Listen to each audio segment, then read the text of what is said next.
Hey everyone, today's video is darker than usual. Since it's Christmas season, I figured we'd get into some Christmas horror stories. These aren't the happy, cozy holiday kind either. These are the stories that make Christmas feel very disturbing. If you enjoy this kind of content, make sure to like the video, subscribe, and let me know if you want more horror stories like this. Alright, let's get into some Christmas horror stories. My cousin Lila and I had rented a cabin way out near Pine Hollow for Christmas week. That's in the eastern part of Kentucky, not too far from the West Virginia line. She'd just moved back east after a brutal breakup in Washington State, not DC, and needed a change of scenery. I was working warehouse nights back in Greenville, loading trucks and living in a studio I never really unpacked. Neither of us had holiday plans that we cared about, so we figured why not? A week in the woods, just us, some cards, and no extended family breathing down our necks. Lila found the place online. We brought plenty of food, a Bluetooth speaker, some games, and 2 bottles of bourbon. The plan was drink, decompress, and not think about anyone or anything else for a few days. Christmas Eve, we made dinner-boxed mac and cheese with hot dogs, real fancy stuff, and played cards until our hands got clumsy. The fire crackled, the bourbon worked its way through our systems, and we queued up some movie Lila had downloaded, but it froze halfway through. That was fine. We weren't really watching it anyway. She drifted off on the couch, and I turned in early. I remember thinking, as I pulled the blankets over me, that it had been a good call to come out here. Then I woke up around 3, not from a noise or a nightmare. Just that full-body alertness that only comes from a bladder that's officially out of patience. I lay there for a minute, trying to will it away, but no dice. The cabin didn't have indoor plumbing. The listing had said rustic amenities, which turned out to mean a freezing cold outhouse about 20 yards behind the cabin. I threw on my coat and boots, grabbed the flashlight, and stepped outside. The cold hit hard, like it had teeth. Appalachian cold is different. It doesn't care how many layers you're wearing. It goes straight for your bones. The snow was deep and freshly crusted, so every step crunched loud like breaking glass underfoot. The air was heavy. No wind, no night sounds, just breath and boots. And then, just as I was rounding the back corner of the cabin, I heard it. "Harper, stop me dead." The voice came from the tree line, maybe 20 feet away. Female, calm, familiar. It sounded like Lila. The flashlight flicked over the snow and landed on nothing, just trees. No footprints, no movement, but the voice had been right there, right there. Then again, quieter. "Harper, come here a second." Same tone, same cadence, same voice, but off. I can't explain it well. It was like hearing your best friend's voice through a bad phone connection. Mostly right, but just a little too clean. There was no reason Lila would have followed me out here, barefoot in the snow, whispering from the trees. I turned toward the cabin. She was in the window. Inside, wrapped in a blanket, standing still behind the frost glass, watching me. I looked back toward the trees again. Still nothing. Just a strip of pine trunks and darkness beyond the flashlight's beam. My stomach knotted in this slow, crawling way. I said, loud enough to carry, "Not funny." Then I power walked the rest of the way to the outhouse and took care of things without ever turning my back fully to the woods. When I got back inside, the warmth felt wrong. The air was heavy and still, like the cabin had been holding its breath. Lila hadn't moved. She was still standing at the window. Same blanket, same vacant expression. I asked, "You good?" Nothing. No blink, no nod. I stepped closer and touched her shoulder gently. She flinched like I'd poured ice water down her back. Then, without looking at me, she whispered, "You heard it too? We didn't sleep that night." Not really. We sat up by the fire, each holding our own bourbon bottle like it was a weapon. At some point, we pulled the curtains closed, but it didn't help. I kept checking the front door, like I was expecting someone to knock. The next morning, we pretended. Made coffee. Ate dry cereal. Talked about fox calls and bourbon dreams. The usual nonsense you reach for when you don't want to believe you were scared out of your mind. But we didn't go outside, not until late afternoon, when the cabin started closing in on us. Lila offered to take the trash out to the shed behind the cabin, said she needed some air. She threw on her coat, half-sibbed, boots loose, and headed out with the garbage bag slung over her shoulder. 10 minutes passed, then 15. I figured she got distracted, maybe spotted some animal tracks. Then 20 minutes ticked by. I got that deep, stomach-hollow kind of dread, went to the back door and opened it. The trash bag was lying in the snow, halfway between the porch and the shed. But Lila was gone. I called her name. Nothing. Not even an echo. I grabbed the flashlight and did a fast loop around the shed. Nothing behind it. No fresh prints going further. Then, just as I was about to head down the slope, past the tree line, I saw her. She was crawling, literally crawling through the snow, about 30 feet out. Her eyes were wild. Her face was scraped up, and her hair was stuck to her cheeks in frozen strands. She wasn't wearing boots anymore. Her hands were bare and red and bleeding, and she kept whispering, "Don't let it call me again. Don't let it call me again." I ran out, yanked her up, and half-dragged her back inside. Her whole body was trembling. The coat had come open, and her jeans were soaked through with snow. I wrapped her in everything we had, blankets, towels, my coat, and sat her in front of the fire. She clutched the blanket to her face and rocked a little, like a kid trying to wake up from a nightmare. It took nearly an hour before she said anything coherent. She told me when she stepped outside, she'd heard my voice. "Harper," it said, "come help me." She thought I was in trouble. She followed the sound past the shed. But every time she got close, it moved, just a few steps ahead, always just out of sight. It stayed calm, friendly, until she stopped walking. Then it changed. "Don't stop now," it said. "You're almost here." She turned to run, slipped on the ice. That's how she scraped her face. But what really scared her, she said, wasn't the fall. It was what came after. Nothing. That night, we pushed the couch against the front door. Sat by the fire with knives in our laps, not speaking, not even pretending to be okay. We didn't sleep. We didn't turn on any lights. When the sun finally came up, we packed everything into the car, didn't even wash the dishes. We just left. Lila moved back to Spokane a couple weeks later.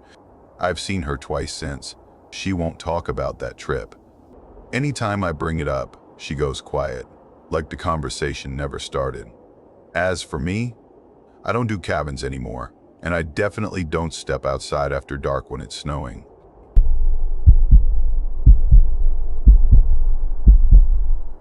My Uncle Silas had invited us up to his place for Christmas that year.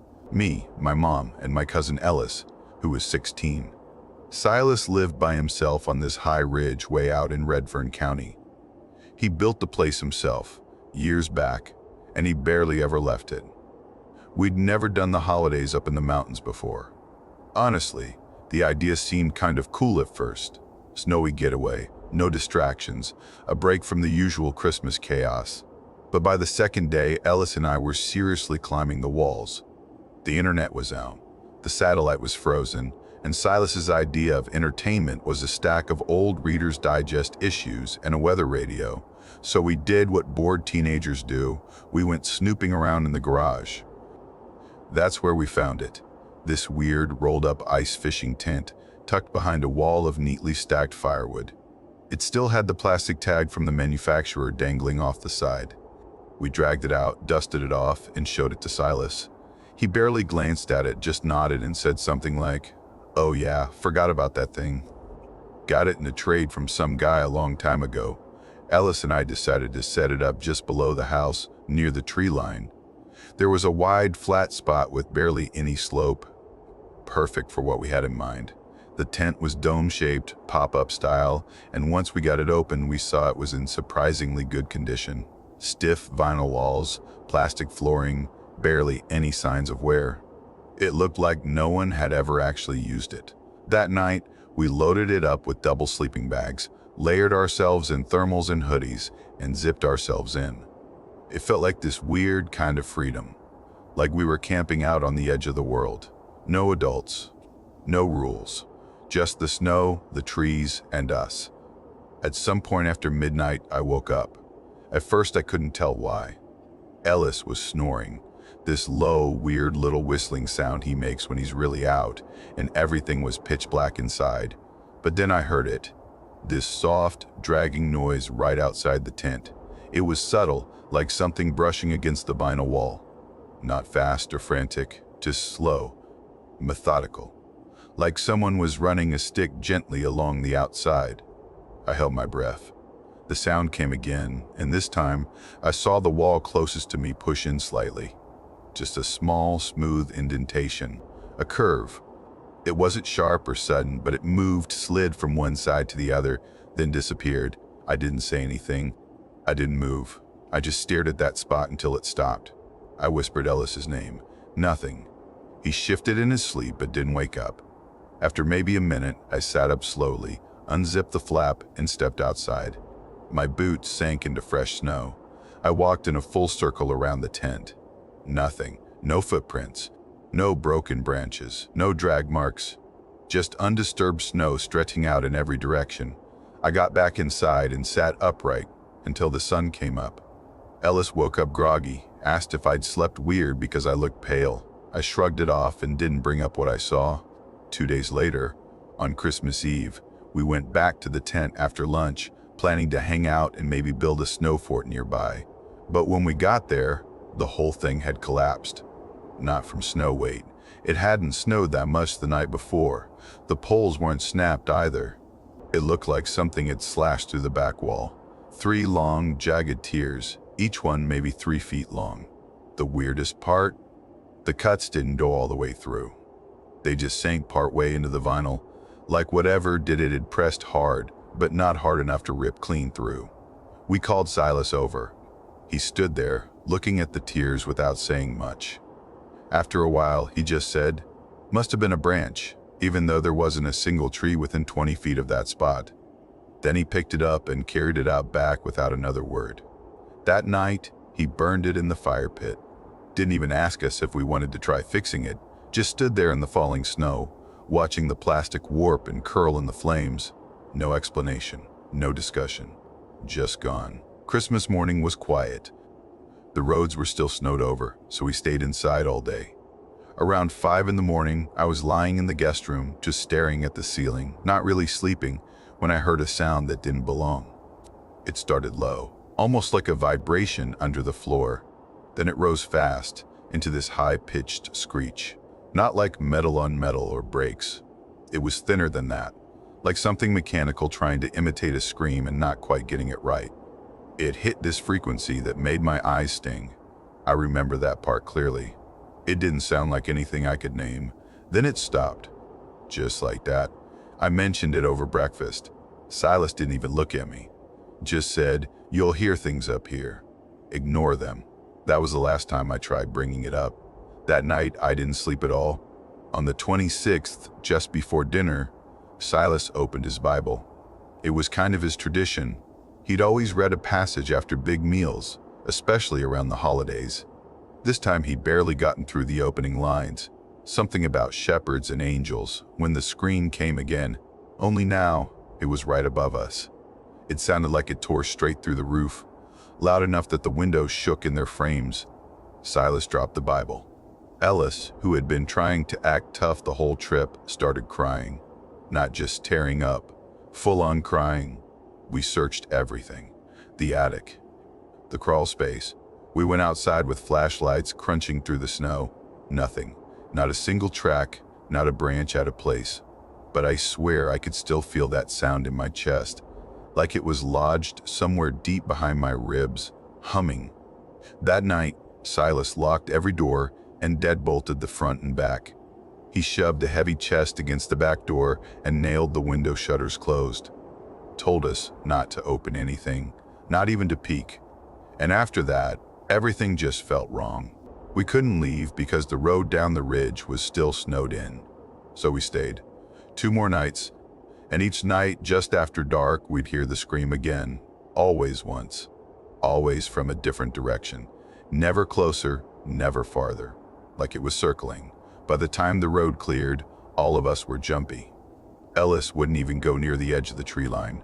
Silas didn't say a word on the drive back down. just stared straight ahead the whole time. I didn't visit again for almost a year. By then I was in college and decided to drive up during fall break, just for the weekend. I figured I'd check in on Silas, maybe help him with some winter prep. But when I got there, the place was locked up. All the curtains drawn, mailbox stuffed full. His truck was still in the driveway.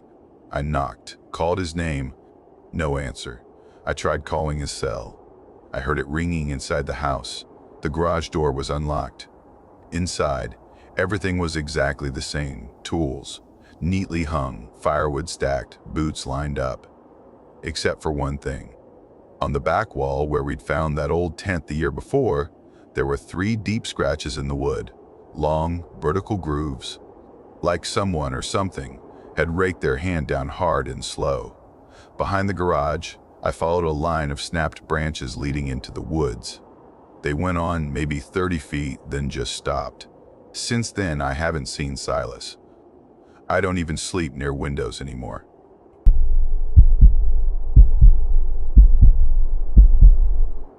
That December, our church youth group signed up for this outreach thing way out in the hills near a place called Marlow Ridge. I'd never heard of it before. It wasn't even a town really, just a collection of houses scattered deep in the woods, clinging to the sides of icy switchbacks like they'd grown there. The whole project was supposed to be about helping out families who couldn't afford a Christmas that year. Hot meals, a couple toys for the kids, gift cards, gas vouchers. They loaded us into vans 2 days before Christmas Eve and drove us out with sleeping bags, boxes of donations. I didn't have some noble reason for going. I just figured it was better than staying home and watching my dad pretend to enjoy assembling fake pine trees. A few of my friends were going too, and the trip counted for volunteer hours. Win-win. Once we got there, the organizers split us up and assigned people to different groups. Some stayed at the central hall to cook and wrap presents, others went out to deliver packages. I got placed with an older couple from the congregation, the Luthers. Mr. Luther drove this dented red pickup with a plow attachment and always wore one of those huge, quilted coats that make people look like overstuffed furniture. Mrs. Luther barely talked to me at all, just kept adjusting my scarf like I was her own grandkid and muttering about frostbite. Their job was delivering food boxes to houses too far out for the main caravan to reach. A snowstorm had hit the night before, dumping half a foot across the ridge. Most of the back roads were already impassable, especially the steep ones. That's where sleds came in. Actual old-school wooden sleds with rope handles and flat runners, packed with canned goods, hand-knit scarves, and little gift bags of toiletries. I thought it was kind of fun at first. Cold, yeah, but quiet. The Luthers dropped me at a point where the truck couldn't go any further and handed me a smaller sled of my own with 3 boxes to deliver along a marked trail. The last name on the sheet had been circled in blue pen, Darren. Next to it, someone had written, "He'll meet you halfway if you make it by 1." It was already almost 1, but I figured, hey, close enough. I could move fast if I stayed focused. The trail dipped down into the woods almost right away. At first, it was just a normal path packed snow, a few branches to duck under, nothing dramatic. The houses along the way looked old but lived in. People cracked open their doors, accepted their boxes, and gave polite, tired thanks. One woman cried a little when I handed her the bag of mittens. I didn't know what to say, so I just smiled and backed away while she wiped her eyes. Then the road split, and my part of the trail veered off into deeper forest. The sled kept getting snagged on rocks hidden under the snow. I had to stop every couple of minutes to tug it loose. The trees got tighter too, more crowded. Everything started to feel slower, like I was walking through something instead of across it. I kept seeing tiny flickers of light up ahead, soft, colorful glints, like maybe someone had put Christmas lights out on the trees. But they were always gone by the time I got close enough to see what they were. Eventually I reached a clearing, and that's where things started to feel off. The snow in that clearing hadn't been touched. Not a single footprint, no rabbit prints, no signs of wind.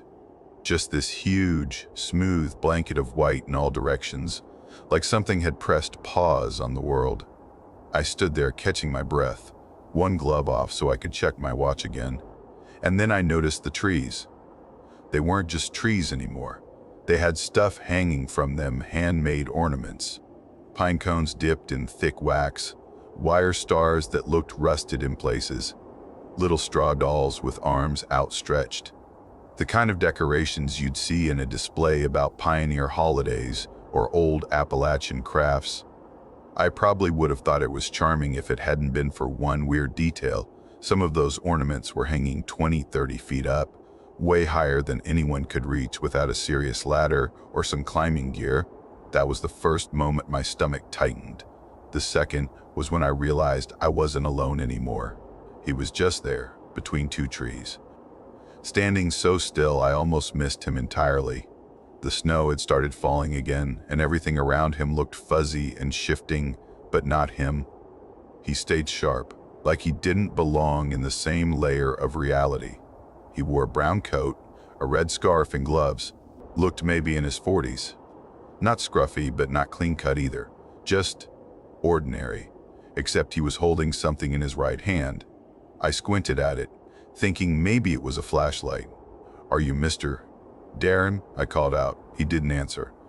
Didn't move at all. I figured maybe he hadn't heard me.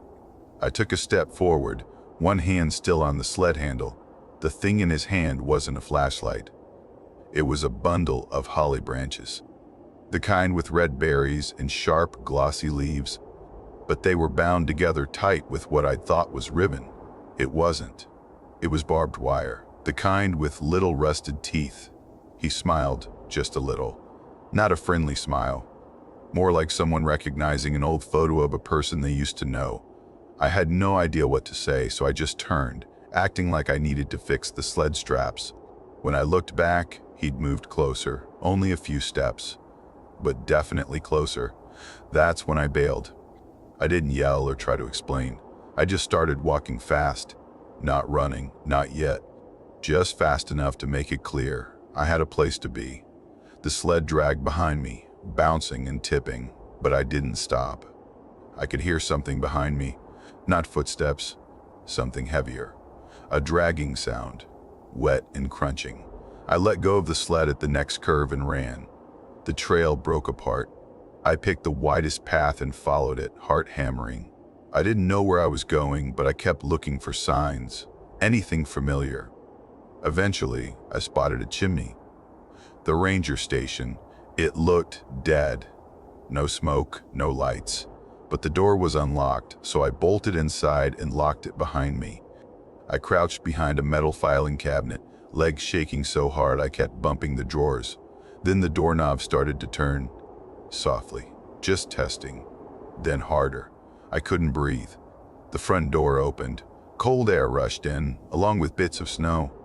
He stepped inside, didn't say anything, didn't look around.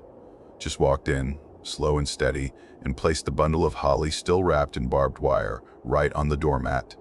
Then he turned around and left. I stayed hidden until it was fully dark. Then I slipped out through the back and followed the road until I found the Luthers. I didn't tell them any of it. Just said I got lost and had to leave the sled. They didn't ask questions. I think they were just relieved I came back in one piece.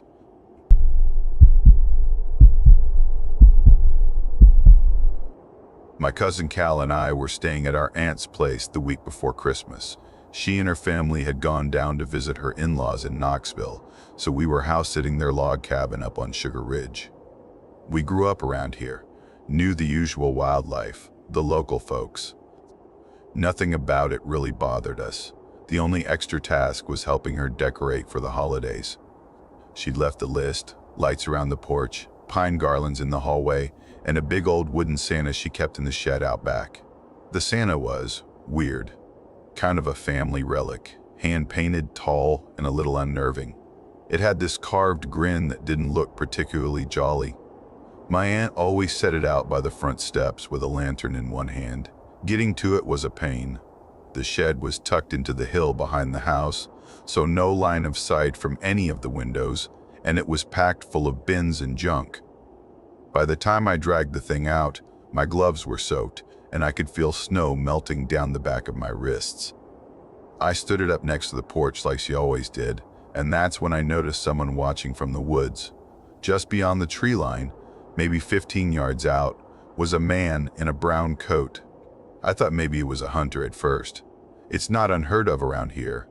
But he wasn't moving, just standing there, not even shifting his weight. I looked for a few seconds, then turned to call for Cal. When I turned back, the man was gone. I figured it was just the light messing with my eyes. Snow falling through branches can look like movement, and honestly, I hadn't slept much. Still, I went back inside and locked the door behind me. That night we made cocoa, settled into the couch, and started one of those horror movie marathons. Around 10, I glanced out the window. The Santa had moved. It wasn't where I'd left it. It had turned a few degrees, just enough that it was now facing sideways toward the yard. I asked Cal if he'd messed with it, expecting a laugh or some kind of joke. He swore he hadn't touched it. So we both put on boots and went outside to check. Sure enough, there were drag marks in the snow, not footsteps, just two grooves, like someone had rotated it in place. Cal thought I was messing with him.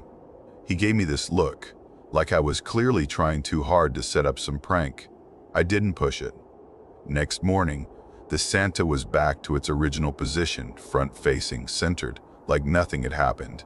I assumed Cal had moved it back and was now pretending it hadn't happened to mess with me. When I brought it up, he got kind of annoyed, swore up and down he hadn't touched it. I could tell he meant it, but we still ended up brushing it off, calling each other weirdos, and letting it go. Later that day, I went out back to grab more firewood. On my way back to the house, I noticed something in the snow behind the shed footprints, barefoot, human. They were small, like a kid's, but the gait was off. One foot turned inward, and the spacing between steps didn't look right, uneven. I followed them a little way, maybe 20 feet. Then they just ended. No melting, no trail fading off. Just clean snow beyond that point, like the prints had never been there at all. That night, Cal called it early and went to bed. I stayed up reading in the living room. Around midnight, the porch motion light clicked on. I pulled the curtain aside. The Santa was gone. I grabbed a flashlight and stepped outside. You could see the drag marks in the snow, leading down the steps and off into the woods. I followed them, probably 30 yards, until they stopped at the base of a tree. And there it was, the Santa, propped up neatly and facing me. No footprints, just a line where it had been dragged. I didn't touch it. I turned around and walked back inside. Cal was standing in the hallway, pale. He said he'd heard tapping on the upstairs window. Soft, steady, not fast, not frantic, just this odd little rhythm. He figured it was a branch, until he remembered there weren't any trees that close, especially not behind the house, on that slope above the shed. We made sure every door and window was locked, shut all the curtains. That night, we both crashed on the couches in the living room with the lights on. At dawn, I went to check on the Santa again. It was back in its original place, clean, no trail in the snow, no marks. Like someone had just carried it there and set it down without leaving any sign. That evening, a neighbor came by to drop off a pie. She's friendly, the type who always knows what's going on before you do. While she was handing it over, she asked, very casually, if one of us had been out walking near the ridge the night before in a brown coat. We said no.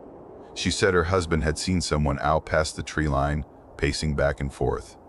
No flashlight, just walking. We asked what time. She said it was sometime between 11 and midnight. That night, we didn't even pretend to sleep. We sat at the kitchen table with all the lights on, mugs of reheated coffee, watching the windows like two kids trying not to admit we were spooked. Sometime after 1, we heard it again, tapping. Not at the windows this time, on the glass of the back door. Tap, pause, pause, tap, tap, tap, tap. It went on for a while, at least a full minute. We just sat there, barely breathing. Finally, I stood up and moved toward the door. When I looked through the glass, there was a face. Not pressed right against it, just hovering in the light a few inches back. Eyes wide, mouth slightly open, like someone had caught their breath and frozen mid-sentence. It was Greg. We hadn't seen him in 2 years. He used to be one of Cal's friends. Came to cookouts, bonfires, that kind of thing. But he'd gotten strange. started showing up uninvited. Fixated on people, especially me. I'd blocked him after he sent me a string of messages that made my skin crawl. Cal had warned him to knock it off. And now he was just there, standing at the back door like he was part of the porch decor. We called the sheriff. Greg didn't move. Just stood there under the porch light, staring like that wooden Santa. When the deputy finally arrived, Greg was gone. But they found footprints, not leading to the door, just circling the house. Over and over, around the base of the cabin. They followed the tracks out into the woods, but after a while, they just stopped. Same as the barefoot ones behind the shed. The Santa, still standing by the porch like nothing had happened. The deputy asked us if we'd been moving it ourselves, trying to scare each other maybe. We told him no. He clearly didn't buy it.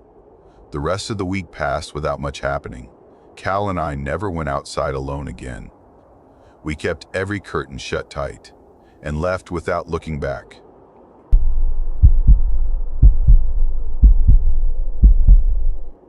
I was 21 when I agreed to watch over my aunt's tree lot outside Marlow during winter break. The lot sat right off a winding back road, a couple miles from anything resembling a neighborhood. My aunt had run it for years, just a seasonal thing from late November through New Year's.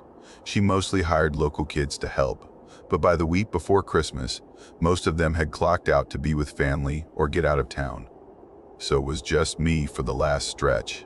Most nights, I walked the lot around closing time, tallied up the cash box, and locked the front gate. Nobody really came by after 7 anyway, until that Saturday, the weekend before Christmas, around 5:30 or so, a guy pulled in. Beat-up green Chevy, the kind with one headlight permanently dimmed and rust around the wheel wells. He didn't roll down his window or wave or say anything when he parked, just got out, walked up to the middle row, and pointed at a Douglas fir.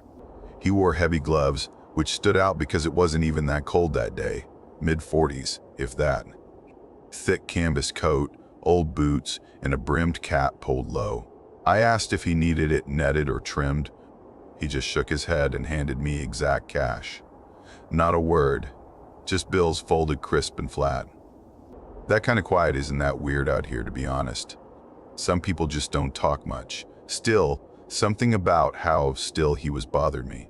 He stood there right by the driver's door, watching as I tied the tree to his roof rack. Not staring at me, just still. Like he wasn't really waiting for the tree, just existing next to the truck. His windshield was covered in old toll stickers, layered and sun-faded like they hadn't been changed in years. Dangling from his rearview mirror was a plastic deer skull, yellowed and hollow. Looked like something you'd win at a fair and forget in your garage. I didn't ask. He drove off without a word, and I figured that was the end of it. That night, around 9, I did the usual lockup. The lights were already off when I noticed something odd. One of the smaller trees from the front row was gone. Not the one I'd sold him, a different one. Same row, different tag. I assumed maybe someone had swung by at the last minute and another worker had sold it without logging it. But when I checked the clipboard, there was no entry, no cash missing, nothing marked down. I walked the perimeter. Side gate was shut, no fresh footprints. Just an empty patch where the tree used to be. Thing is, stealing a tree from our lot would take effort. They weren't small. Even dragging one off would leave a trail in the gravel or in the slush. But there was nothing, not a broken branch, not a bent nail on the railing. Just one tree gone like it had never been there. I figured it was a clerical thing. Wrote it off. Moved on. Moved on. Monday night, I was doing my final walk around before locking up, and I saw something that stopped me. There was a tree in that same empty spot. Only, it wasn't ours. The bark was stripped down smoother than anything we processed. The trunk didn't have a price tag. No colored twine, no trimming on the base. Just a pale gray-toned thing with sagging branches and a kind of dull sheen. It didn't even look like it had been cut fresh. It looked dead, like it had been drowned. I reached out and touched one of the branches, more out of curiosity than anything else.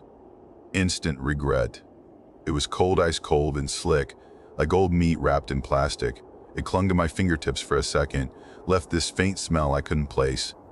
Not quite rot, not pine either, just wrong. My stomach turned a little. I stood there for a while, just listening. The wind wasn't blowing, no cars on the road. Just that thick silence you get deep in the hills. Then I picked it up carefully and dragged it out to the burn pile behind the trailer. Tossed it on top and locked everything up for the night. Next morning, I passed the pile on the way out. Tree was gone. The branches that had been crushed under other stuff were still there. But the weird one, just gone. No ash, no scattered needles, not even a smell left behind. I didn't tell my aunt. Not yet. Later that day, Tuesday, around mid-afternoon, the same green Chevy rolled in again. He didn't get out, didn't buy anything. Just parked at the edge of the lot, engine running, windows fogged. He sat there behind the glass like he was watching for something or someone. I avoided looking directly at him, just kept sweeping, straightening rows, doing anything to not give him attention. By 8, he was still there. I called my aunt. She told me not to approach him. Just close up and head straight to the trailer, make sure everything was locked. Only when I got there, the trailer door was cracked open. It was one of those older locks that never quite seals, but I always latched it, always. I felt a little jolt in my gut the second I saw the gap. Inside, nothing looked touched at first, except for the kitchen table and the tree.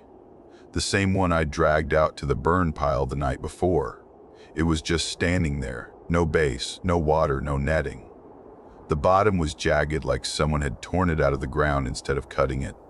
Pine bits and mud were tracked all over the linoleum. The air inside the trailer felt humid, like the tree had brought in its own weather. The branches were damp, and little drops hit the floorboards every few seconds. I backed out slowly, didn't touch a thing, got in my car, and drove straight into town. I didn't even grab my jacket. I found a diner still open and used the payphone to call the sheriff's office. Told them what happened, gave the plate number on the Chevy. The deputy was patient but clearly not convinced. Said it was probably someone messing around, a local playing a joke. He said unless the guy stepped onto private property or did something criminal, they couldn't follow up. I didn't go back that night. I checked into a motel on the highway and tried not to think about it. The next morning, I returned with my aunt. The trailer was normal, spotless. No mud, no pine needles, no smell. Just an empty table and a clean floor. She gave me a look, half concern, half suspicion, but didn't say anything. I could tell she thought I'd either dreamed it or exaggerated it. Maybe both. Christmas Eve was the last night I planned to stay out there. Snow was supposed to roll in overnight, so we closed the lot early, around 6. My aunt left, and I said I'd stick around just to finish the paperwork, maybe take inventory one last time before the place shut down for New Year's. At 8:40, I heard the back gate creak open. I flicked off the interior lights, moved to the window, and lifted the edge of the blinds just enough to see the lot. That same guy was there again, only this time he was dragging something. It wasn't a tree. It was long and narrow, wrapped tight in a blue tarp, and left deep twin tracks behind it in the gravel. He moved slow, like whatever was inside had weight to it, too heavy for wood, too lumpy for firewood. It slumped in the middle as he pulled. He brought it 10 feet from the trailer, then stopped, let it sit. Then he walked away, back toward the gate. Same pace, same silence, same silence. I waited 15 minutes, half an hour. Nothing moved. I opened the back window, climbed out, and crept across the lot to the main shed. Locked myself inside and called the sheriff's number again. While I was on hold, I peeked out through the front window. And that's when I saw the others. 6 figures, standing just beyond the fence line. At first I thought they were trees, but trees don't move. One stepped forward, and I saw bare feet on frost, pale legs, thin arms. They were shaped like trees, tall and narrow, with limbs that drooped, but they weren't trees. They didn't look at me. They were facing the trailer. Then the line clicked and the dispatcher came on. I gave them everything. My name, the address, what I'd seen.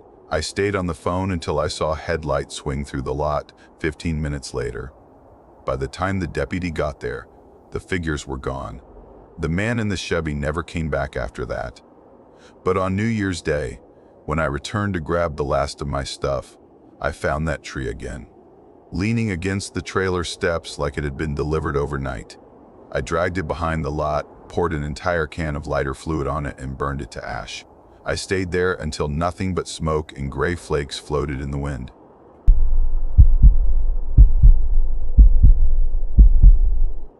I was 22 when I stayed at my aunt's cabin for Christmas break. She offered it to me while she was off visiting my cousin in California.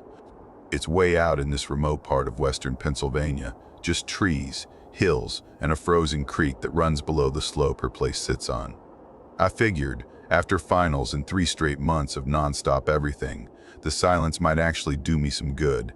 The cabin itself is small, just 2 rooms and a loft, with a wood stove that clanks and ticks while it heats. The driveway winds up behind a ridge, so once you pull in, the road disappears completely. By night I was on the couch with a paperback and a glass of bourbon, listening to the wind nudge the window panes. 2 days in, I had it down. Cook something, go for a walk in the woods, read until I passed out. It snowed a little every night, just enough to keep everything fresh and quiet. On Christmas Eve, I mostly hung around, made some pasta, watched a dumb action movie on my laptop.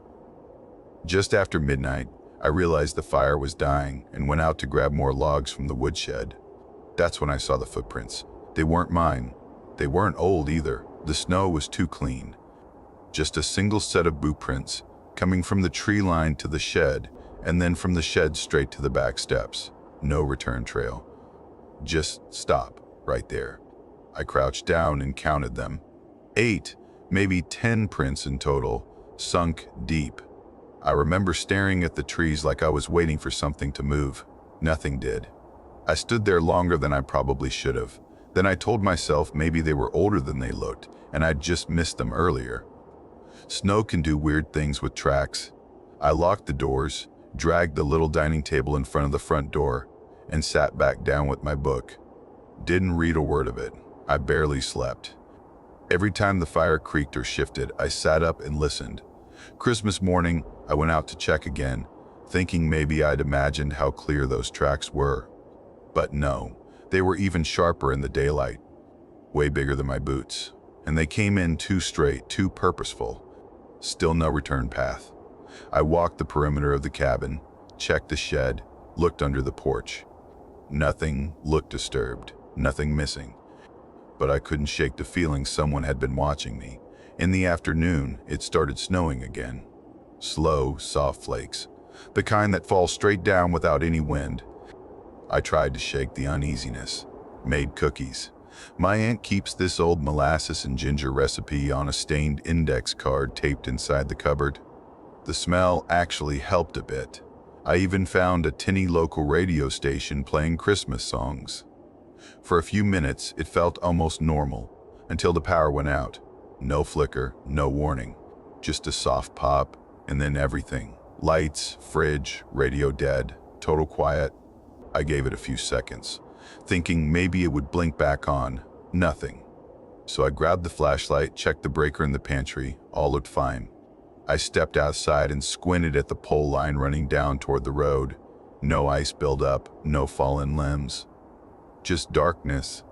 I made another fire, boiled some water for tea, and sat back down, trying to talk myself down. Rural outages aren't rare, but there was a kind of wrongness to this one, hard to explain.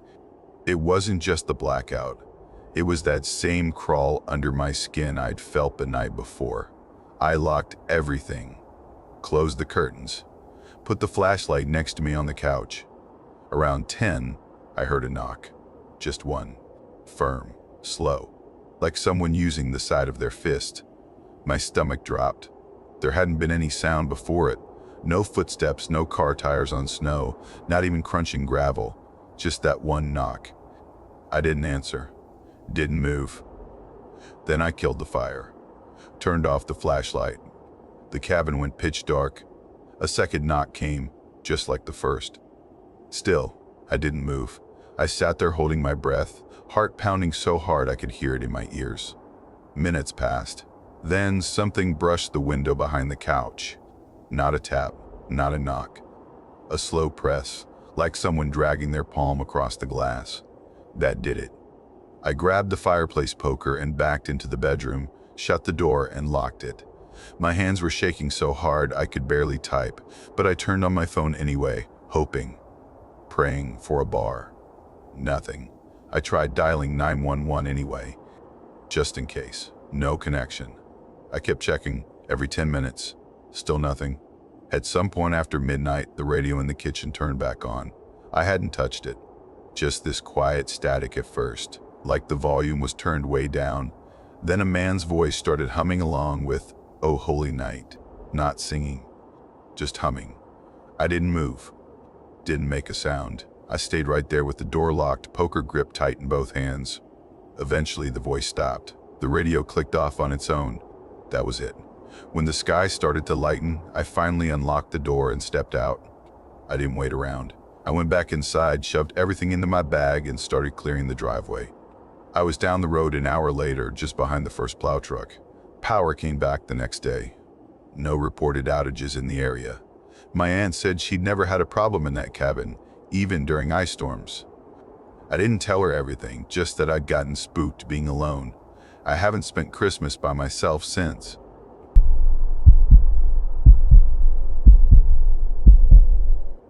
Jonah had just wrapped up this brutal contract job out in Asheville.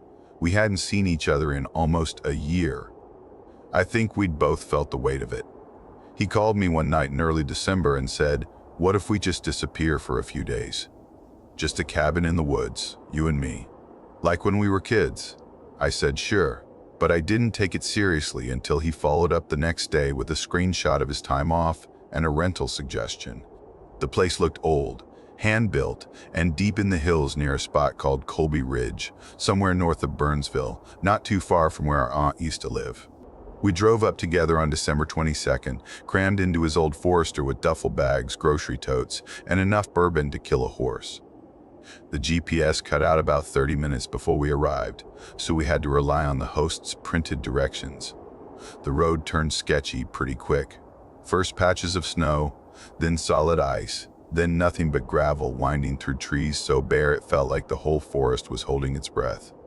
The last 2 miles were rough, the kind of rough where you keep one hand on the door handle just in case. Our tires crunched through packed snow, and we fishtailed around the last bend. The sun had dipped behind the ridge, and the woods looked darker than they should have at that hour. When we finally pulled up, the porch light was already on, a dull yellow bulb that made everything else seem even dimmer. No one came out to meet us. No sound, not even birds. Inside, it smelled like pine and old firewood. The stove in the living room was warm, which was strange because the rest of the place was freezing. Jonah set our bags down and crouched next to it, holding his hands out. "Feels like someone was just here," he said, not quite sure if that was comforting or weird. There was a handwritten note on the table next to a tin of cookies. It read, "Merry Christmas.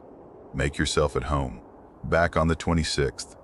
The writing was all swoops and loops, very proper, like the kind of cursive you only see in holiday cards or on old wedding invitations. We explored the place slowly. Just 2 bedrooms, 1 bathroom, a galley kitchen, and a tiny den with a sagging couch. Jonah took the room with the red quilt and the little antique rocking chair in the corner. I took the one that faced the tree line out back. My window was small and square, with frost already creeping along the corners. That first night was relaxed. We played a few hands of rummy, started in on the bourbon, and put on this weird stop-motion Christmas special from the DVD pile. I think it was from the 80s, bad animation, even worse jokes. But the quiet made everything feel softer. You don't realize how loud life is until you're somewhere completely still. It was the kind of silence that made you whisper without realizing it. No wind, no distant cars, not even a single owl. The next morning, everything was white. The snow had kept falling through the night and left a thick, untouched layer across everything. I stood at the back window for a while just watching it, kind of peaceful, like the world had been reset overnight. Then I noticed something weird. At first, I thought it was just a trick of the light shadows in the snow or maybe branches that had fallen. But when I leaned in closer, I saw them clearly. Footprints. Just one set. No prints leading up to the cabin, just starting from right beneath the kitchen window and heading out toward the trees. I called Jonah over. He stared for a while, then pulled on his boots and stepped out the back door. He didn't go far, maybe 10 feet. He stood over the prints, then looked back at me through the window and shook his head. When he came back in, his ears were red and he looked uneasy. Only one set, he said. Definitely barefoot. No prints coming in, just starting here and going out. We checked the kitchen window. It was locked, but there were faint smudges on the glass. Not clear handprints or anything, just greasy marks like someone had leaned their head or palm against it. I tried to joke, said maybe a bear was trying to start a new life inside, but neither of us laughed. That night, we locked everything. Deadbolts, windows, even the hatch to the crawl space Jonah found near the back. He wedged a chair under the front doorknob, and I stacked a couple of pans by the sliding door just in case. It felt a little silly, but only because we didn't want to admit how tense we both were. Around 3 in the morning, I woke up, not jolted awake, just suddenly aware. My heart was already beating hard, like it had been doing it for a while, and I'd only just caught up. Then I heard it. A creak. Soft, but definite. Floorboards shifting under weight. I held my breath. Listened. Another creak. Closer this time. I sat up, and the cold hit me. Not normal night cold, deeper than that. Like the kind of chill you feel in your teeth. I whispered Jonah's name. Nothing. I got up, opened my door, and saw that his was wide open. That stopped me in my tracks. The hallway smelled wrong, like wet laundry left in the machine too long. And under that, this faint burnt smell, like old smoke or ashes. I called for him again, louder this time. He stepped out of the bathroom behind me, rubbing his eyes. "What?" he mumbled. I pointed at his door. "You left it open?" "No," he said. "I shut it after I came out, maybe 10 minutes ago." We turned every light on and checked every inch of the cabin. Closets, under beds, even behind the shower curtain. Nothing. No broken locks, no cracked windows. But near the back door, on the wooden floorboards, were damp spots. Footprints. Bare. Human-sized, more or less. But something was off with the shape. The toes were longer? Or maybe the heel wasn't quite right. Just enough to be wrong. We didn't sleep after that. We just sat by the stove, watching the fire until it went out. Christmas morning, the power cut out before sunrise. Jonah cursed, and we boiled coffee over the stove. Ate cereal out of the box, dry like kids. We tried to play it cool, made fun of each other. I think at one point Jonah joked about Santa being feral, but it didn't land. I told him I wanted to leave. He nodded immediately. We didn't shower or repack properly, just shoved things into bags. I threw on boots, grabbed the keys, and stepped outside to start the car. That's when I saw the new tracks. Fresh ones in the snow between the trees. They came from the forest, not from the road or another trail. Just straight out of the woods, like someone or something had walked a direct line toward the house. And they weren't human. Too long. The shape of the arch was off, like the foot bent wrong, and there were too many marks, like more than 5 toes. I just froze.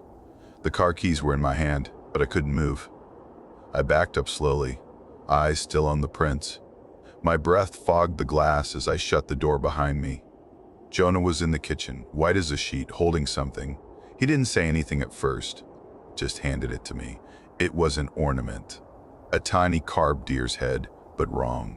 The eyes were hollow, and the antlers curled in on themselves like fingers, too many of them for symmetry. It looked handmade, a little rough, a little too personal. "I found it inside my boot," he said. We didn't talk after that. We ran. Threw everything in the car, nearly forgot the keys again. Jonah backed us down the hill, tires slipping and catching, scraping the side mirror on a tree. We didn't stop. Not even when we hit pavement again. We just kept going until we passed a lit-up farmhouse with a wreath on the porch and a dog barking in the yard. I called the rental number 2 days later. It rang once, then silence. I tried again later. Same thing. Jonah won't talk about it. Not even when I bring it up gently. It's like he doesn't hear me. But every December since then, usually a week or so before Christmas, I check the snow outside my kitchen window, just in case.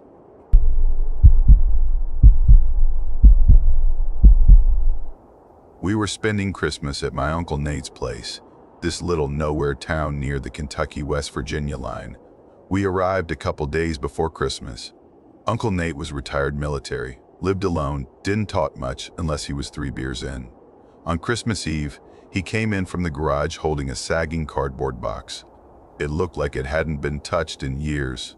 Decorations, it said in faded marker. He handed it to me and said, "Set up the manger out by the woods." Same spot as always. I paused. Out by the woods?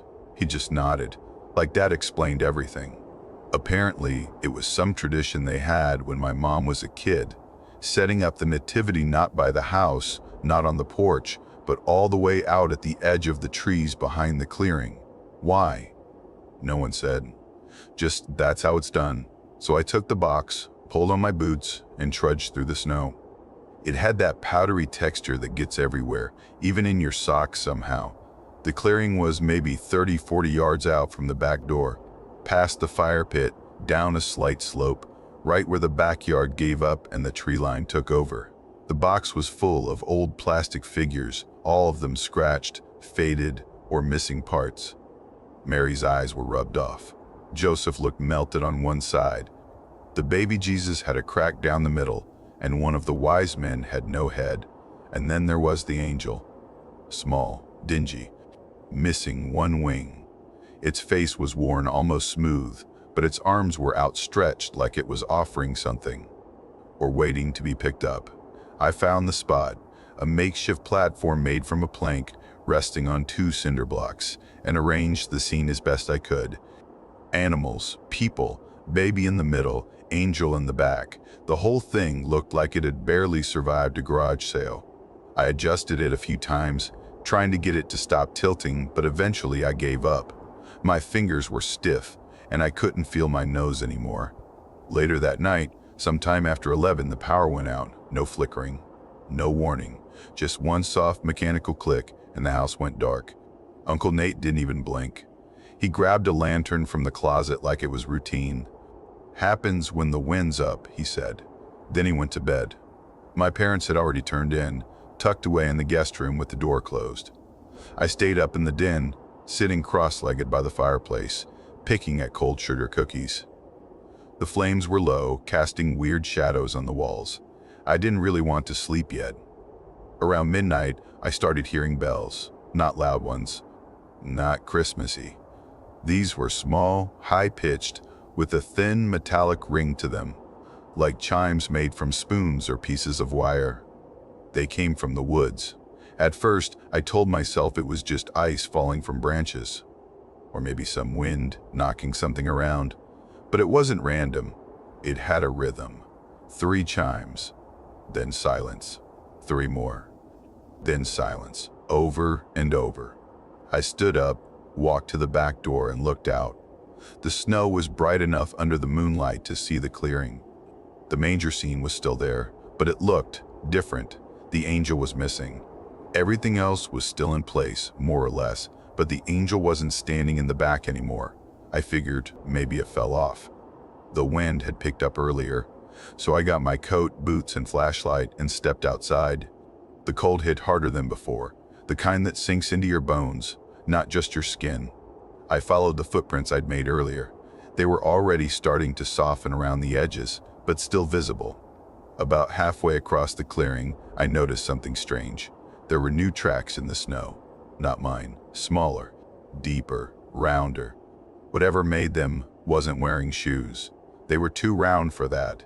They looped around the nativity setup, fast and erratic, like someone had run tight circles around it again and again. Then I saw the angel. It had been moved. It was now in the trees. Not far in, just past the edge. Someone, or something, had placed it carefully on a moss-covered rock, upright, facing the house.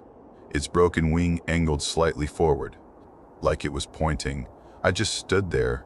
No more bells, no wind, no sound at all except my own breathing, which suddenly felt way too loud. I didn't go closer. I turned around and walked back to the house without looking behind me.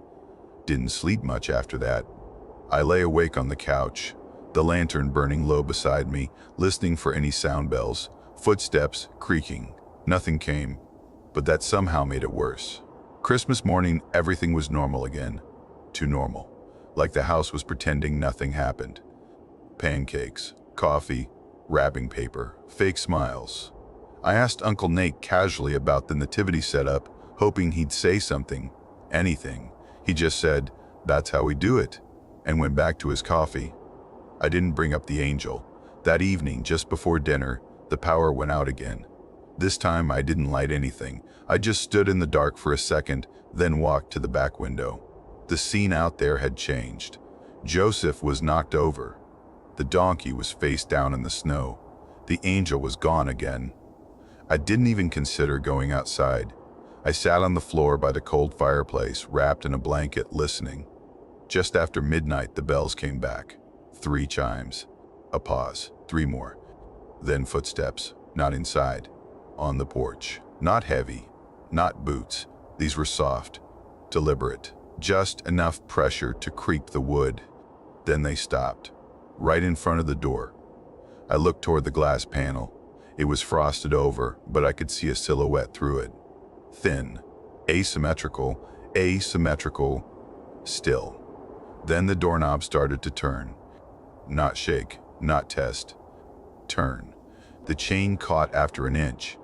The door opened, just that much, before stopping. No wind. No sound. I stared at that sliver of darkness, holding my breath, muscles locked. Nothing moved on the other side. After what felt like hours, the knob turned again. The door clicked shut. I didn't move until the sun came up. Next morning, I walked into the kitchen and stopped cold. The angel was sitting on the table, just sitting there, perfectly still, perfectly upright. Its one remaining wing bent slightly outward, like it was reaching for something. Or someone. I called Uncle Nate in. He walked in, looked at it, and went completely pale. Didn't ask where I found it. Didn't ask how it got there. He picked it up gently, almost like he didn't want to touch it at all. Then he walked out the back door and into the woods. He didn't say a word. I watched the trees for a long time after he disappeared into them, but he never came back into view. He never said what he did with it. That was our last Christmas there. Now I don't do decorations. I don't play holiday music. I definitely don't collect figurines.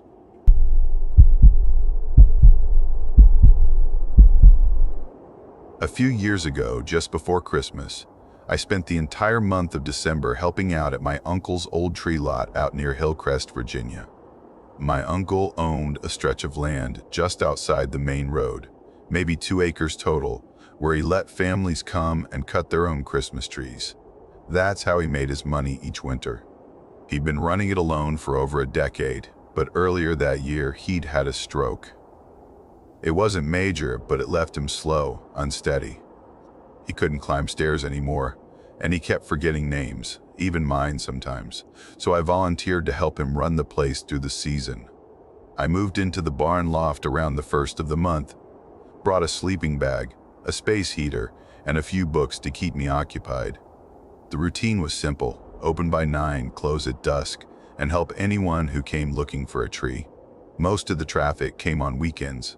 Parents, kids, couples with matching gloves and cocoa in travel mugs. On weekdays, it was mostly just me and the trees, and the barn cat, Willow, who liked to sleep in the sawdust pile. Things were uneventful until the second Monday. It was around 2 in the afternoon when a guy pulled in, driving this old blue pickup that looked like it had seen too many winters. The paint was dull, and the passenger door had rust creeping up from the bottom. I remember his plates were from out of state, Delaware, I think. Kind of odd, but not impossible. We got people from West Virginia or North Carolina every so often. The guy stepped out, and right away something about him felt off. Not in a dramatic way. He wasn't creepy or anything. But there was something blank about him. He had a long red scarf wrapped tight around his neck, too many loops for how mild the day was. He didn't say a word when I greeted him. Just gave this short nod, not even really making eye contact. I figure, hey, maybe he's just the quiet type. Happens. I pointed him toward the saw rack, told him the best trees were back along the rear row, still untouched. He nodded again and headed off in that direction without taking a saw. I assumed maybe he just wanted to look first. I went back to stacking firewood near the barn, kept half an eye on the rows, just in case someone needed help. Usually, when people find a tree they like, you can hear the saw going within minutes. It's a particular sound, like someone grating frozen toast. But 20 minutes passed, no saw, no movement. I stood up, dusted off my gloves, and headed down the center path. No sign of him anywhere. I checked the back row, still nothing. The trees stood quiet and still, mist clinging low to the ground like it hadn't decided whether to turn into snow yet. That's when I saw the boot prints. His boots had left a clear trail into one of the rows. I followed them maybe 50 feet in, and then they just stopped. Mid-stride, not faded, not scuffed out, just stopped. I looked around, confused. There was no sign he'd turned or walked off the path. The ground was soft with frost, and the trees were spaced just far enough apart that it would have been obvious if he'd stepped off in another direction. But there was nothing. Just two last prints in the dirt, like he'd disappeared right there. I called out a couple times, no answer. Eventually, I circled the lot, walked the full perimeter. No movement, no sound except for a few birds overhead. His truck was still there, parked right by the entrance. That night, I called the sheriff's office. I wasn't panicking or anything, but it was strange enough to mention. A deputy came by, Simmons, I think his name was. He was calm, maybe a little too casual, walked the same path I had, looked at the prints, and said something like, "Could have wandered off to pee and got turned around. That happens out here." I wanted to argue, but what was I going to say? That the man's footprints vanished like a magician? I just nodded and let him write it up. He took the plate number and told me to lock up for the night. I did. Locked the barn, turned off the lights, and tried not to dwell on it. The truck was still there when I went to bed, but the next morning, it was gone. No engine noise, no gravel crunching. I even checked the old gate camera we'd mounted last year, just above the drive. It recorded everything fine until midnight, then static all the way through until just after 3. When the feed came back, the truck was gone and the road was clean. That would have been enough to raise every hair on my neck, but that wasn't the end of it. Later that afternoon, I went back to the tree row where I'd seen the prints, hoping maybe I'd missed something. Instead, I found one of the trees near the end had deep scratches all around the base. Not saw marks. These were wild and uneven, like someone had clawed at it with their bare hands. The bark was peeled back in strips. The wood underneath looked raw, almost bruised. On the ground nearby, half buried in pine needles, was the scarf. Same one the man had been wearing. Red. Red. Freight. Still knotted. I threw it in the trash and didn't tell anyone. The next few days were strange in a quieter way. Every morning, it felt like the layout of the rows had shifted slightly. The main path through the trees seemed to tilt, just a little, like it no longer lined up with the barn doors. Once, I found the gate hanging open, even though I was sure I'd locked it. And on Wednesday, I spotted a trail of small, bare footprints leading from the barn door into the woods. No return prints. Just a straight line into the trees. I didn't sleep much after that. Then came the 23rd. That morning, I walked out to open up and found every saw missing. The rack was completely empty. No sign of forced entry, no broken locks. I searched the barn twice, checked the shed, even looked under the porch. Nothing. I was about to give up when I remembered the clawed tree. I walked back to it and stopped cold. It had been wrapped top to bottom in thin, frayed cloth strips, tied tight around every branch, every stub. Some were soaked through and stuck to the bark like bandages. The knots were perfect, clean, deliberate. Not windblown, not done in a hurry. I didn't get close enough to smell what they were wet with. I called my uncle that night, hard hammering, trying not to let it show in my voice. I asked if anything weird had ever happened out at the lot before. There was a long pause. Then he just said, "Yeah," quietly, like he didn't want to remember. When I pressed, he said, "Don't go out there after dark," and hung up. That night, I locked the barn up tight, pulled every bolt, turned off all the lights, sat in the loft wrapped in 2 blankets with Willow curled up beside me. Around 2 a.m., I heard the bell at the gate ring once, just once. Then footsteps, quick ones, not heavy boots, more like light skips. They circled the barn fast, once, twice, then nothing. A few seconds later, they started again, same pattern, opposite direction. I didn't move, didn't even breathe loud. Just lay there frozen, trying to hear where they'd stop. When the sky finally started to lighten, I got up, opened the barn door, and stepped out. Every tree on the lot had been stripped. That was it for me. I packed my stuff, locked the barn, left the keys under the mat, and drove 6 straight hours without stopping. My uncle never called. The lot never reopened.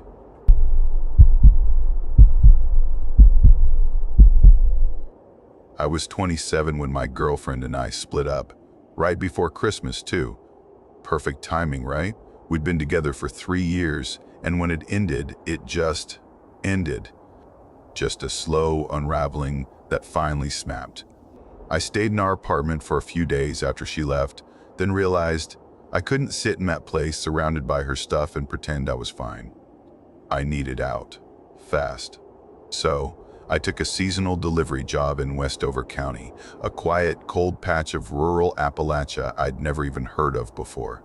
They gave me this old red van that looked like it had been kicked down a flight of stairs. The heater barely worked, and the passenger door didn't open from the outside, but it ran. Most of my deliveries were scattered across tiny mountain roads that snaked up and around frozen ridges. A lot of homes weren't even visible from the road. Some didn't have mailboxes. You just had to know where to look, hike down a muddy path or up a snow-covered incline, and hope it was the right place. By Christmas Eve, I was worn out and more than ready to wrap up my last shift. My clipboard had one more stop on it, a handwritten entry near the bottom.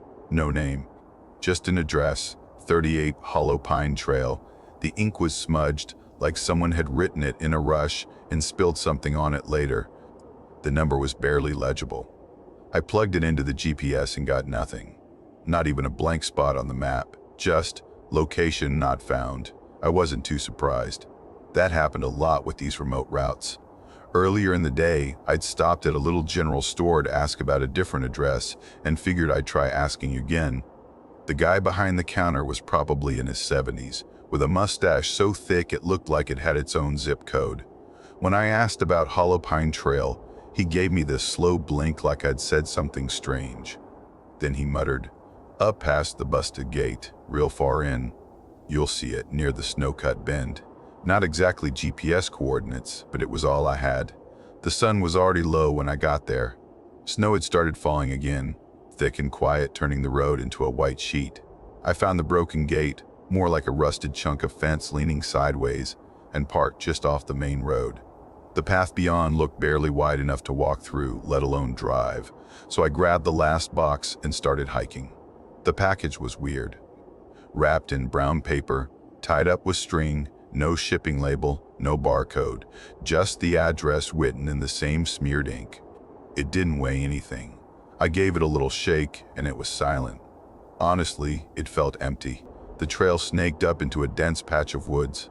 The trees were tall and packed tight, branches bowed under snow. They leaned in from both sides, crowding the path so much it felt like I was walking into a tunnel.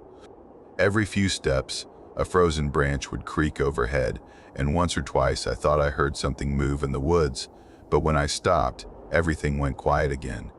Could have been a deer. Could have been nothing. Eventually, the cabin came into view. It was small and crooked, like it had been built a little off-level, and nobody ever bothered to fix it. The windows were boarded up from the inside, and the front steps sagged under the weight of the snow.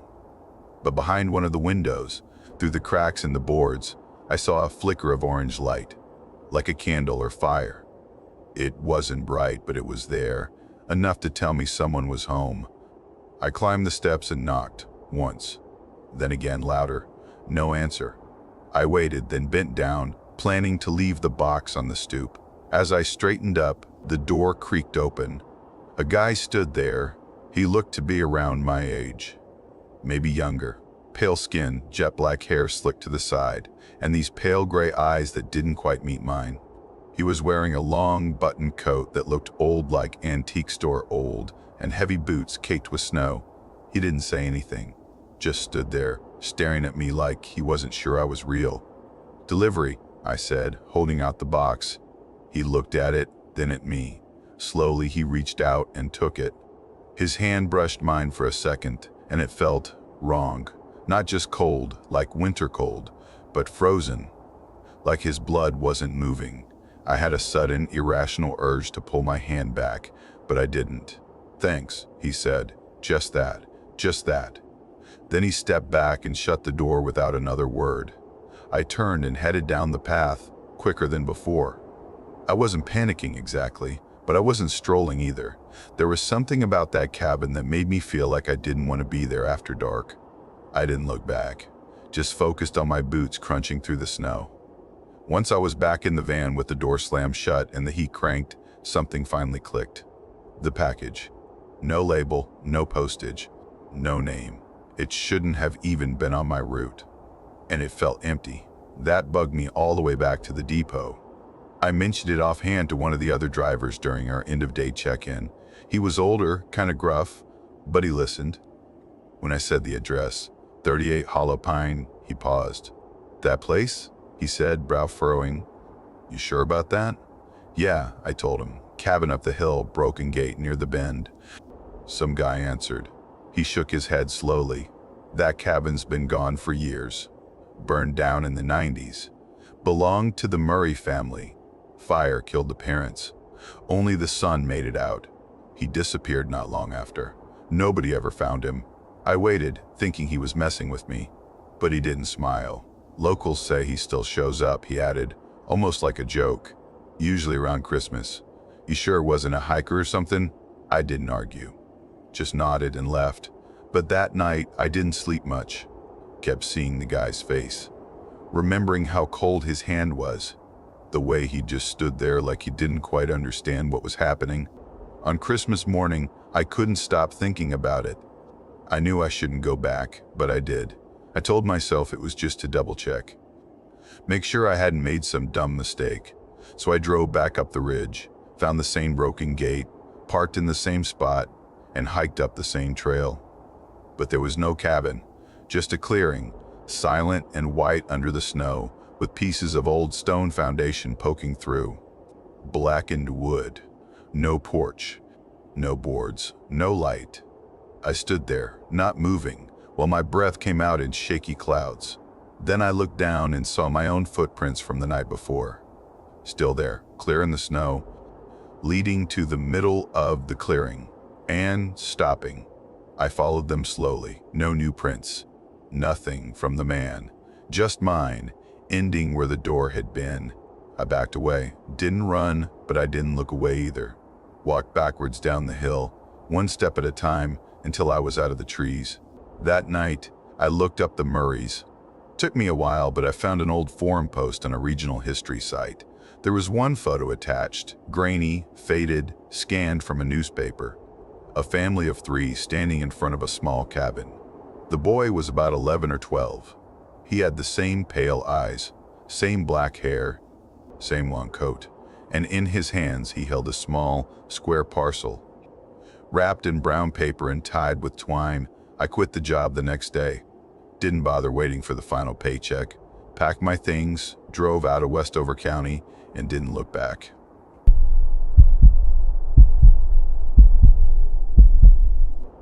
My cousin Relly and I were staying with our great-aunt Joni for Christmas that year. She lived way up in the West Virginia stretch of the mountains, a good 2 hours from anywhere familiar. Joni was old school in every way, sharp, wiry, didn't really care for holidays but tolerated them for our sake. She let us hang some lights and cheap tinsel around the living room while she sat in her rocker with black coffee, watching us like we were a sitcom she wasn't totally sold on. She called Santa that soda company scam, but she still made us cocoa and let us stay up past 10. The first weird thing was the pine needles. Relly noticed them first. We hadn't put up a tree. Joni said they would dry death waiting for a spark. But that second morning, there was a little cluster of needles on the floor by the pantry door, just sitting there like they'd fallen off something we didn't have.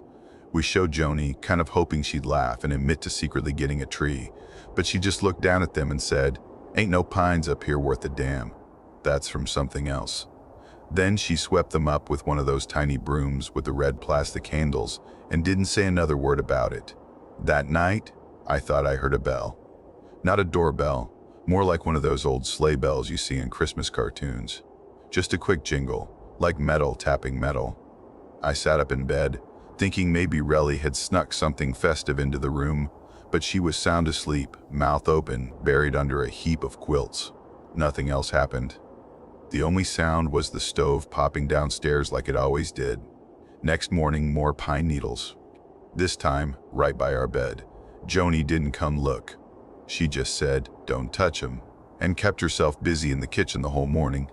Relly wanted to go play outside, throw snowballs or slide down the little hill next to the barn, but Joni shut that down fast.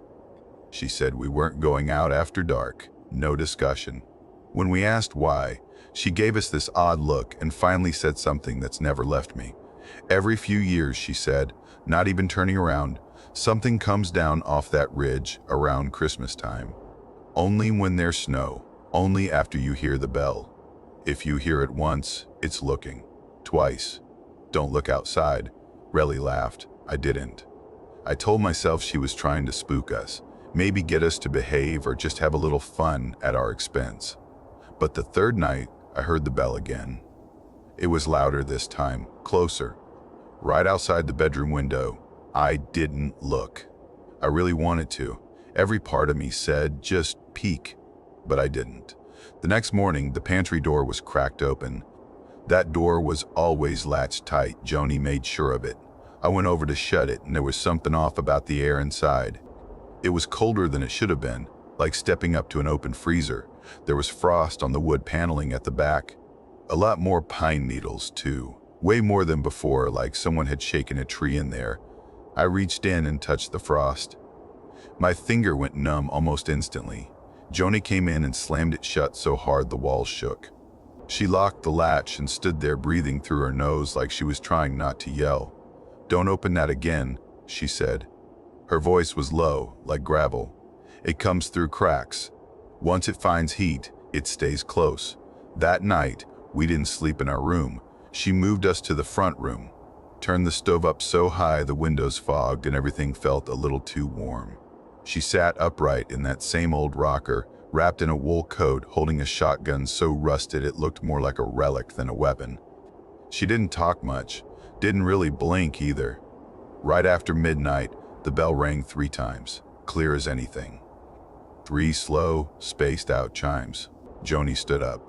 Didn't say a word. She pointed at the rug, and we dropped to the floor like we'd rehearsed it. The front door creaked open. We heard the latch give way even though she'd bolted it. Then the sound of snow being crushed under something heavy, but the footsteps didn't sound right. Too light, too slow. Like it wasn't walking exactly, more like being pulled. And then we saw it. First, just legs. Long, thin, like sticks shoved into skin. Not walking so much as tilting forward, step by wrong step. Wherever it moved, the floor frosted over behind it.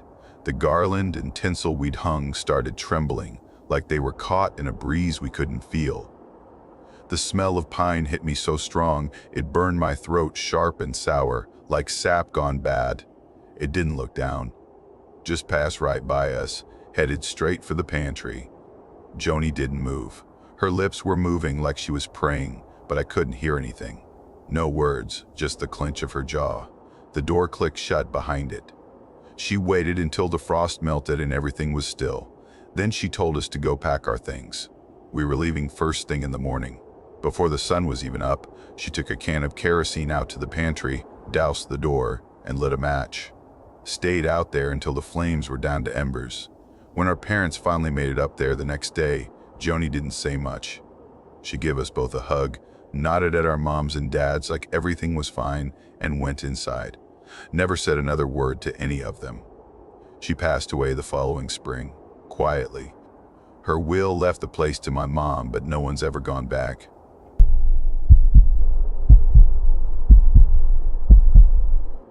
My buddy Jackson owns this cabin way out near a town called Whitlow, real backwoods place tucked into the southern Appalachians.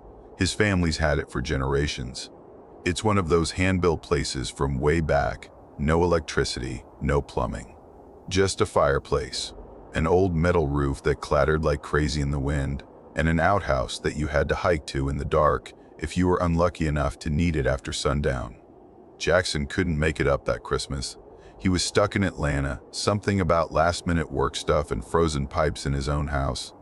So he called me a few days before the holiday and asked if I could drive out and check on the place. Said he hadn't been up since October and just wanted to make sure the roof hadn't blown off or that nothing weird had happened. I didn't have much going on that year. My parents were visiting my sister out in Arizona, and I wasn't in the mood for travel. So I told him sure, I'd head up on Christmas Eve, take a look around, maybe toss a log or two in the fireplace just to air it out. The snow had started around mid-morning that day, just a slow drift at first. I remember thinking it looked kind of peaceful as I was packing up my car. By the time I turned off the main road and hit the gravel stretch, it was already piling up. Thick, heavy flakes that blanketed everything. My tires started slipping halfway up, so I parked near this old marker stone by the trail and finished the rest of the climb on foot. The woods were quiet in that way that feels almost unnatural. No birds, no rustling, just the sound of snow crunching under my boots. Even the crows that usually hung around the chimney were nowhere in sight. It was still, too still, too still. When I finally reached the porch, I saw them boot prints, a single line leading right up to the front door. Clean, defined, recent. They didn't match mine, and they sure weren't Jackson's. He hadn't been out here in weeks. I stood there for a second, just looking at them. There weren't any leading away, just to the door. The knob turned easily. The door was shut but not locked. I pushed it open and stepped inside, bracing for some weird smell or draft, but it was just cold. The kind of cold that feels dense. My breath came out in short white puffs, and I left the door cracked behind me for light. The place looked almost untouched at first glance. Everything was right where it should have been. The stack of split logs by the fireplace hadn't been moved. The couch had that same old wool blanket draped across it. A small rug near the door was just slightly off kilter, like someone had caught their foot on it and hadn't bothered to fix it. I walked into the middle of the room and just stood there, listening. Nothing. No wind against the windows, no creaks from the roof. Just silence. I moved around slowly, checking each part of the cabin. The bedroom was neat, the bed still made. The pantry was closed tight, shelves mostly bare except for some canned beans and a half-used jar of instant coffee. Every window was latched. The back door too. But I kept thinking about those boot prints. I took off my gloves and tossed them on the counter, completely soaked through, and started building a fire. I figured I'd sit for a while, warm up, and see if anything else felt strange. The idea of heading back down the trail in a full-on snowstorm didn't appeal much. By the time the logs caught and the room started to warm a little, I was feeling kind of dumb. Nervous for no reason, really. I told myself it was probably just some hiker passing through who took shelter on the porch. Maybe a hunter. This place was remote, but it wasn't impossible to stumble across. I pulled a half-eaten pack of crackers from my coat pocket and sat cross-legged near the hearth. The fire popped and hissed, and the warmth was starting to creep back into my fingers. Outside, the snow was still falling heavier now, a steady curtain of white behind the window glass. Then I heard it. A floorboard creaked behind me, just one. A long, deliberate groan, like someone shifting their weight. I turned around fast. Nothing. But the bedroom door, which I knew for a fact I had shut, was open. Not wide, just enough to show the blackness inside. I got up and walked over, trying not to breathe too loud. I pushed the door open. Empty. Same as before. But I noticed something else this time. There were faint scuff marks on the floor near the edge of the rug, like something had been dragged. Not far. Just enough to shift the fabric. I backed out and returned to the fire, this time staying on my feet. I didn't like how quiet it had gotten, the kind of silence that presses in from all sides. My skin felt too tight. My ears kept straining for anything, any rustle, any creak. Then, maybe 20 minutes later, came the sound that really got me, a soft, scraping slide from above. It was unmistakable. Something moved across the floor upstairs. Except there wasn't an upstairs. Or at least, I'd never seen one. I looked around and noticed it for the first time. A panel near the pantry wall, slightly ajar. Behind it, a narrow wooden staircase half hidden in shadow. I grabbed the fire poker and stepped toward it, every step louder than it needed to be. The stairs were steep and shallow, and I had to duck near the top. The air was weird, stale, but not musty. Just flat. Lifeless. The space up there was barely a loft, no windows. Just a low ceiling, some boxes, and shapes in the dark covered with sheets. My phone light cut across them, dust swirling in the beam.